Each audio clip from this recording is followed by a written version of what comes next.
예수와 나되기 197번째 하나님만 의지하게 하심이라. 고린도후서 1장 9절. 우리는 우리 자신이 사형 선고를 받은 줄 알았으니 이는 우리로 자기를 의지하지 말고 오직 죽은 자를 다시 살리시는 하나님만 의지하게 하심이라. 바울은 아시아에서 선교할 때 극심한 고난을 받아 살 소망이 끊어져 사형 선고를 받은 줄 알았다고 합니다. 사도에게 그것은 좌절의 시간이었을 것입니다. 우리가 하나님을 위해서 목숨을 바쳐도 열매가 없을 수 있습니다. 중요한 것은 실패의 원인을 깨닫고 반복하지 않는 것입니다.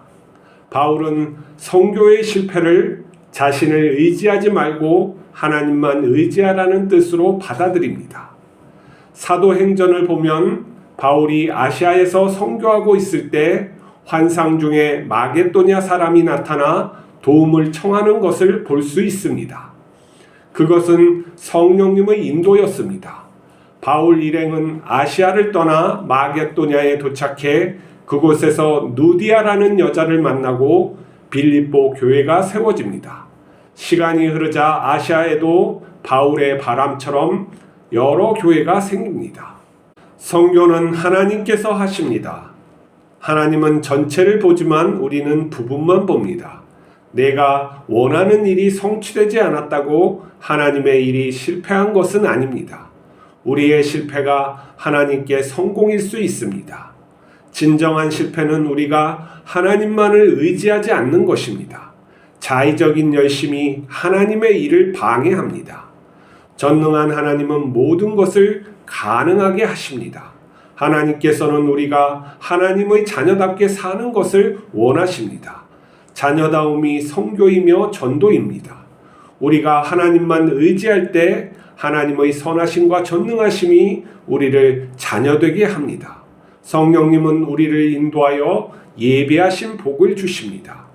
자신을 부인하고 하나님만 의지하면 우리에게 예수님의 열매가 열리게 됩니다.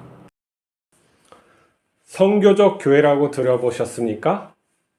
선교적 교회란 선교하는 마음으로 삶 속에서 내가 하는 일을 통해서 그리스도인의 예수 그리스도의 모습을 보여주는 것이죠. 그러니까 특별히 전도하고 선교하는 것이 아니라 나의 일로서, 나의 삶으로서 또 선교하는 것이라고 말할 수가 있겠죠. 자, 선교적 교회. 교회는 어떠한 특정한 건물과 조직이 아니라 예수님을 믿는 사람들의 모임이죠. 그러니까 우리가 선교적 삶을 산다. 이것은 무엇이냐면은 내가 하나님이 뜻하신 그 삶을 살아감을 말하는 거예요. 물론 그 삶 속에서는 어떤 특별한 하나님께서 은혜를 주시고 또 사용하셔서 저기 오지에 가서 믿지 않는 예수님을 전혀 모르는 사람들에게 선교를 할 수가 있겠죠. 그러나 대부분의 우리의 삶은 이 문명 속에서 그 안에서 살아가는 것일 겁니다. 근데 우리가 어떠한 마음을 가지고 살아가느냐가 하나님께서 우리를 사용하실 수도 있고 또 우리를 사용하지 못할 수도 있는 것이죠. 우리를 사용한다는 것은 우리의 삶 속에서 하나님의 증거하심이 드러나는 거예요. 그것은 우리가 또 복되게 형통하게 살면서도 다른 사람에게 그 하나님의 복, 나에게 주신 복을 떼어서 나눠줄 수 있는 것을 말하는 것이죠. 근데 우리가 이 삶을 교회와 나와 이웃을 이렇게 구분 짓는 게 아니라 아우러서 전체적으로 보는 눈이 필요한 거예요. 내 이웃을 갖다가 나의 잠재적인 가족으로 보는 시각이 필요하고 그들에게 좋은 것을 내가 할 수 있는 것, 내가 물건을 만들거나 내가 무슨 장사를 하거나 그것은 속이지 않고 좋은 물건을 적정한 가격에 공급할 수 있는 그 진실한 마음이 있어야 되는 것이죠. 또 다른 여유분이 있으면 다른 약한 지체들을 돕고 또 그것이 남으면은 전혀 모르는 나의 또 이웃에게 나눠줄 수 있는 그러한 마음이 필요한 것이죠. 근데 우리가 그 마음이 어디서부터 나오느냐 이런 거예요. 우리가 내 의가 강하면은 내가 어떠한 것을 할 수 있고 내 지능이 많이 발달돼 있고 많이 배운 사람들은 이 지능을 사용하고 어떤 능력을 발휘해서 그 일을 하려고 하는데 이게 문제가 일어날 수가 있어요. 하나님은 전체를 보고 이 세계의 모든 선교 상황, 복음을 들어야 될 사람들을 전체를 보고 움직이시는데 우리는 내 열심, 내 능력만 가지면 오히려 하나님의 일을 방해하는 자가 될 수가 있다는 것이죠. 바울의 열심, 누구보다 열심히 목숨을 아까워하지 않는, 그를 따르는 모든 동료들도 자기가 헌신된 자더라도 기꺼이 이 목숨을 바치겠다는 그 열심으로 그 아시아에서 죽을 힘을 다했는데 전도가 되지 않는 거예요. 그 엄청난 언변이 좋고 글도 잘 쓰고 모든 능력으로 해도 이게 복음이 제대로 전해지지 않고 낭패를 당하고 힘만 소진하는 그 경우가 있는 것이죠. 그러면 이 열심이 왜 되지 않는 것일까? 하나님이 우리와 함께 하심을 되지 않는 것일까 돌아봤을 때 이것이 바울이 깨달은 것은 이게 잘못됐구나. 이 중심이 나의 열심이 아니라 하나님을 향한 마음이 먼저이고 하나님의 인도하심을 기다려야 되는데 무엇이 잘못됐다는 것을 이걸 안 것이죠. 그때 성령님께서 그곳에서 선교하지 말고 마게도냐로 가라라는 것을 환상 중에 바울에게 또 보여주셨고 일행은 그것을 갖다가 서로 논의하면서 그래 여기는 하나님께 맡기고 마게도냐로 가자 해서 마게도냐에서 이 옷감을 파는 루디아라는 여인을 갖다가 또 만나게 되고 전도하게 되고 그게 빌립보 교회가 되는 것을 우리가 볼 수 있는 것이죠. 이런 하나님의 열심 그리고 우리의 열심이 충돌하지 않고 함께 어우러지는 것은 우리가 연합하는 것은 우리가 순종하는 것을 말하는 거예요. 하나님 안에서 내가 내 자신의 모든 것을 내려놓고 하나님만 바라보는 것이죠. 내가 원하는 걸 집착할수록 나는 힘이 들게 돼 있는 거예요. 예수님께서 자신이 원하는 대로 사역했다면 하나님의 뜻을 이룰 수가 없어요. 아버지의 뜻을 이룰 수가 없는 것이죠. 근데 예수님께서는 계속 기도하시면서 하나님의 뜻을 구하고 하나님께서 십자가 길로 인도하시는 것을 깨닫고 그것을 순종했다는 것이죠. 우리도 어떠한 열심을 내는 것보다는 하나님의 뜻이 무엇인지 내가 알 수 있어야 되는데 그건 마음을 오로지 하나님께 향하는 거예요.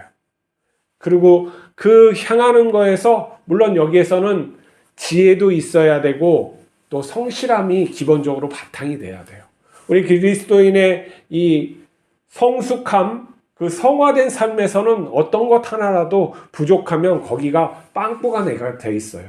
내가 어떠한 지식이 부족하고 또 그 지식을 활용해서 지혜가 부족하면 빵꾸가 나게 돼 있어요. 근데 내가 학문을 배우지 못했어요. 경제적인 어떤 지식이 없어요. 그러면은 배워야 되는 거예요.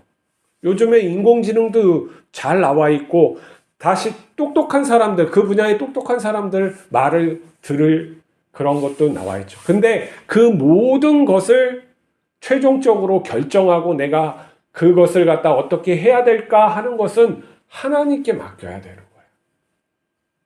그게 근데 그렇게 살아보듯 하지 않으면은 이게 무슨 말인지 몰라요.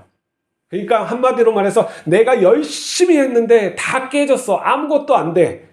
그때가 내 믿음이 어떻다는 것이 드러나는 거예요.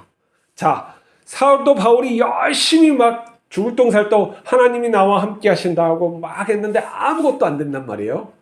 그때 좌절하고 넘어져야 됩니까? 아니죠. 거기에서 믿음이 결정나는 거예요.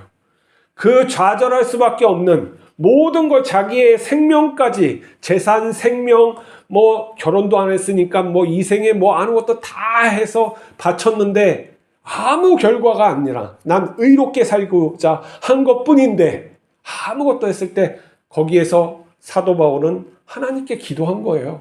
하나님 무엇이 잘못됐을까요? 내가 어떻게 해야 될까요? 그때 기도의 자리에서 환상이 보이는 것이지 기도의 자리에서 길이 보이는 것이지 내가 뭐 내 궁리해가지고 하면 아무것도 되지 않는 거예요. 우리는 분명히 어려운 자리에 있을 수가 있어요. 내가 돌파하지 못하는 그 길이 있을 수가 있어요. 인생의 그 길은 뭐냐면 하나님을 만날 수 있는 기회인 것이죠. 그때 우리가 하나님을 바라보고 하나님의 내 자리에서 기도하는 거예요. 하나님, 이걸 어떻게 하면 좋을까요? 하는 그 기도를 했을 때 하나님께서 내 자리를 옮겨서 다른 데로 가게 하는 것이죠. 이 일이 아니고 다른 일을 하게 하시는 거예요. 그게 하나님의 뜻이면은 순리대로 술술술 풀리는 거고, 또 내가 내 의지, 내 욕심대로 한다면 똑같이 막혀 있는 거예요. 우리가 다시금 내가 무엇이 안 되고 하나님을 정말 진실하게 나는 따라가고 싶은데 무엇이 안 된다 그러면 다 지금 털어버리는 거예요. 그리고 하나님, 내가 빈 마음 아무것도 없이 하나님만을 바라봅니다. 하나님, 내 길을 인도해 주시옵소서. 내가 순종하겠나이다. 이러한 마음으로 하나님께 구하면 하나님이 그 길을 보여주세요.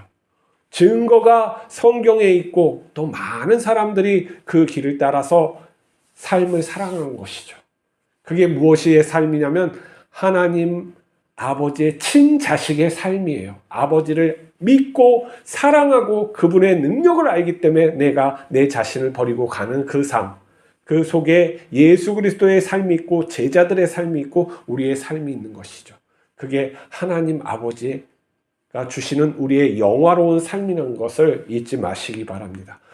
우리가 정말 하나님의 자녀답게 살 수 있는 게 무엇인지 예수님께 배우고 그대로 살면 선교할 필요도 없고 전도할 필요도 없어요. 내가 그냥 살아가고 그렇게 하는 게 다 전도인 거죠. 내 마음이 긍휼함을 가지고 있으면 무엇인가 저 가난한 사람에게 나눠주고 싶고 또 저 답답하게 살아가는 사람들에게 조금이라도 예수님을 갖다 전해주고 싶고 그런 거 아니겠습니까?